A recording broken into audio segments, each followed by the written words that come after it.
ഇന്ന് വീണ്ടും എനിക്ക് ഏറ്റവും ഇഷ്ടപ്പെട്ട സാധനം കേട്ടോ ഉണ്ടാക്കണേ ഗുലാബ് ജാമുൻ. ഇടയ്ക്കിടയ്ക്ക് കഴിക്കുന്നതുകൊണ്ട് ഇത് ദിവസം ഇഷ്ടം കേട്ടോ കഴിക്കാനായിട്ട്. ഇന്ന് സാധാരണ റസ്ക്കും ബ്രെഡും ഒന്നല്ല, റോസ്റ്റഡ് റസ്ക് എന്നുള്ള സാധനം ഇരിപ്പുണ്ട് കേട്ടോ, അത് വെച്ചിട്ട് ഉണ്ടാക്കുന്നത്. അങ്ങനെ അത് പൊടിച്ചെടുത്തിട്ട് പാലും പഞ്ചസാരയും കൂടി മിക്സ് ചെയ്തിട്ട് ഞാനിത് ഇവിടെ ഇരുന്ന് ഉണ്ടയാക്കിക്കൊണ്ടിരിക്കുക കേട്ടോ. നല്ല ഉണ്ടകളായിട്ട് കിട്ടിയിട്ടുണ്ട്. ഇതിന്ന് വെളിച്ചെണ്ണയിലൊന്നും ഇടുന്നില്ല, നല്ല നെയ്യിലിട്ടാണ് മൊരിച്ചെടുക്കാൻ പോകണം കേട്ടോ. അങ്ങനെ അത് നല്ല നെയ്യിലിട്ട് നന്നായിട്ട് മൊരിച്ചെടുക്കുന്നുണ്ട്. ഇത് ദിവസം ഞാൻ അവിടെ ടി വി ആണ് ഇരുത്തിയേക്കാണ്, ഇഷ്ടമുള്ള പാട്ടൊക്കെ കണ്ട് അവിടെ ഇങ്ങനെ ഇരിക്കുന്നുണ്ട് കേട്ടോ. അപ്പോൾ അത് നന്നായിട്ട് മൊരിച്ചെടുക്കുകയാണ് നെയ്യിലിട്ടിട്ട്. ഇനി നമുക്ക് പാനി ഉണ്ടാക്കാനായിട്ട് ഇത് പഞ്ചസാരയുടെ ഒട്ടും ഉപയോഗിക്കുന്നില്ല കേട്ടോ. പനം കൽക്കണ്ട, അതിൽ കൂടെ കുറച്ച് ഏലക്കയും വെള്ളവും കൂടി മിക്സ് ചെയ്തിട്ട് നന്നായിട്ട് തിളപ്പിച്ചെടുക്കുകയാണ്.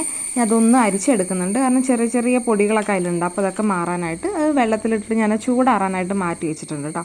ആ ഗ്യാപ്പിൽ ഞങ്ങളൊന്ന് കുളിക്കാൻ വേണ്ടി പോകണം. ഇത് ദിവസം ഞാൻ ഇടയ്ക്ക് എണ്ണയൊക്കെ ഇട്ട് നന്നായിട്ട് മസാജ് ചെയ്ത് കൊടുക്കാറുണ്ട് കേട്ടോ. കുളിച്ചിട്ട് വരാമെന്ന്